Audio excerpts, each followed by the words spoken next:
on the development team at Hamilton Family. So we're going to be asking a few questions about family homelessness. Okay. Question one. How is family homelessness different from other types of homelessness? So family homelessness is different than single adult homelessness for a few reasons. One, just in San Francisco, while single adult homelessness has actually decreased by 70% since 2007, family homelessness has increased by 90%. So there's been a lot of money and efforts gone towards ending single adult homelessness, and family homelessness has kind of remained invisible. And it's different for a lot of reasons. One, obviously the main reason is that there are kids involved. So while single adults are those are the people that you see on the streets or panhandling or all over San Francisco, families aren't really out there because they have to be protecting their kids. So they're going to be staying in cars, basements, in church basements, family and friends' garages, even intense in the park. But they're not going to be out in public. So it's really the invisible homelessness. Okay. How does being homeless affect the parents? Well, it's a great amount of stress on the parents because it's obviously stressful to be homeless just by yourself, but let alone having to take care of somebody else, and then the guilt that you feel of not being able to provide for your children. And then also being homeless is pretty much a full-time job. You're having to wait in lines to get food stamps, to get CalWorks, which is welfare, to get clothes from St. Anthony's, going on the bus to take your kids to school. Everything takes a really long time. So having to do that and trying to look for a job and look for housing, it's really impossible to be a parent and be homeless and trying to better your life. How does homelessness affect the kids? There's a lot of different ways that homelessness affects kids. So number one is just the chronic stress, but they feel from the instability of homelessness, but also that they feel from their parents' stress. So the parents' stress is going to trickle down to their kids. So it affects them in lots of different ways. They're more likely to not do well in school, to drop out of school, to have chronic absences. They're also more likely to be malnourished, to go hungry, more likely to be homeless as adults, actually 5 times more likely to be homeless as adults. They're more likely to have emotional and behavioral problems. So there's a long list, just like the trauma that goes along with homelessness. What are the majority of reasons why a family may become homeless? How is this different from an individual becoming homeless? So the number one reason that families become homeless is, we say, it's an economic reason. So they're either going to be evicted or job loss. So those are the number one reasons. After that is domestic violence and emotional and mental health issues, histories of incarceration, drug use. Those are all also being undocumented, so arriving in the country and not having documentation. Those are the top reasons why people become homeless, and they're actually not that different from single adult homelessness. Except I'd say that in single adult homelessness, mental health and drug use are higher up than it is for family homelessness. How long does it take for a homeless family to seek help? Where do they go? So it really differs for each family.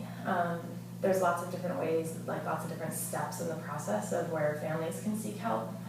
If you want to start right at the beginning, if you're at risk of eviction, you can contact Hamilton Family Center and we will provide you with eviction prevention assistance to make sure that you never lose your housing. Or if you do find that you're homeless, we have a partnership with the school district. And so if the school finds out that the family is experiencing homelessness, the school will contact Hamilton, and within 3 days we'll meet the family at the school and get them enrolled in one of our programs. There's also hotline numbers you can call, like Connecting Point, to get on the wait list for shelter. Unfortunately, the wait list to get into shelter in San Francisco is 6 months. So in those 6 months, families are staying in tents and in cars and in friends' garages, things like that. And then once they get into shelter, it can take another 6 months for a family to find housing. So on average, families are experiencing homelessness for about a year at a time. What steps do you think need to be taken in order to stop the pattern of family homelessness?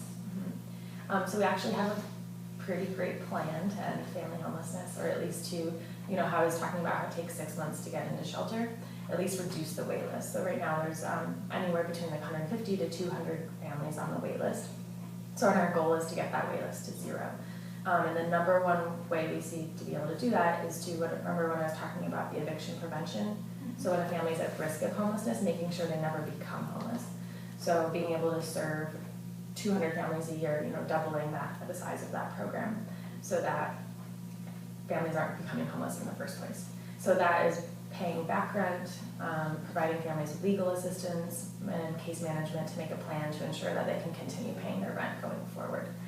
After that, the other step to ending family homelessness is increasing rental subsidies.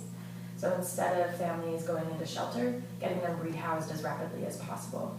The less time a family experiences homelessness, the more likely the kids are to do well in school and for the family to stabilize as quickly as possible. So the subsidy is we will pay 50% of your rent, or your families will pay 50% of their income towards rent, and we will cover the rest as long as it's affordable and that the family has a plan to increase their income. And then we offer case management and aftercare services for about 2 years. So those, and then also just increasing our mental health services that we provide. We're opening up a new transitional housing program out near City College. We just opened an office in Oakland to better serve families who are moving to the East Bay to make sure they can maintain their housing. So between eviction prevention, rapid rehousing, and then ramping up our aftercare services to make sure families maintain housing, those are probably the most straightforward ways to end family homelessness. How does Hamilton Family Center help families get back onto their feet?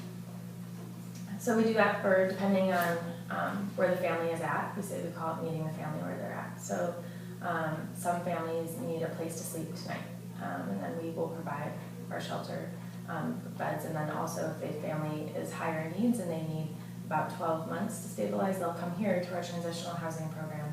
And the way we help them is through providing case management services, children's program, referrals to community organizations, getting them, helping them apply to housing, helping them apply to jobs. Really the number one goal is to get families rehoused and also to help them increase their income. And then also in all of our sites, we have a children's program, so that provides kids with a safe place, and we help them do homework help and drumming classes and field trips, and we helping them get enrolled into summer camp.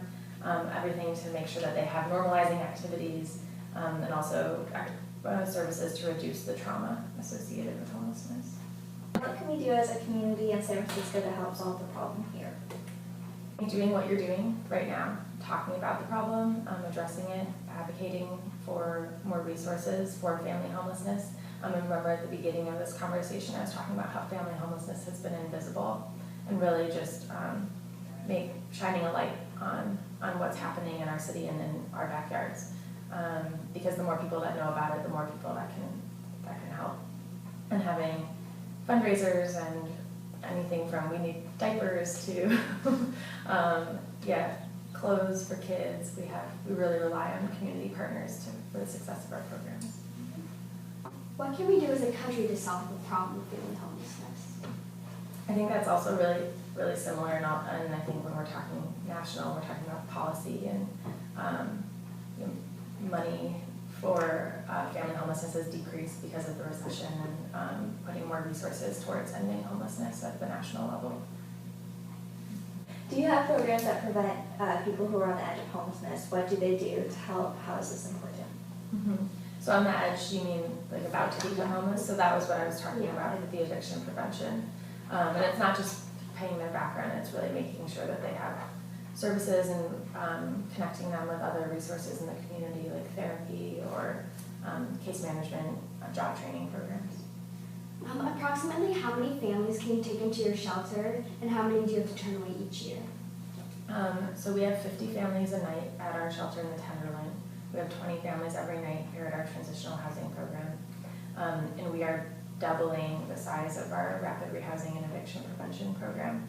This year we served 1,300 people, and this year it's going to be a lot more than that. What's a short-term solution do you think that we could take to solve this problem? The shortest term is increasing these programs that I'm talking about, but it's going to take, it's going to make a difference today, but it also is going to take about 5 years to really see the end of the family homelessness in the city. What's a long-term solution, do you think? Well, I think once we get the wait list down to 0, it's all going to be about maintenance. So making sure all of the eviction prevention programs are really stable and in place, and that we have backup money in case like there's a recession again, and making sure that we have the funds and safety net for families who are about to become homelessness. And then I think we're about to see a lot of changes, and then we'll see in 5 years what we'll need at that point. But, Thank you so much.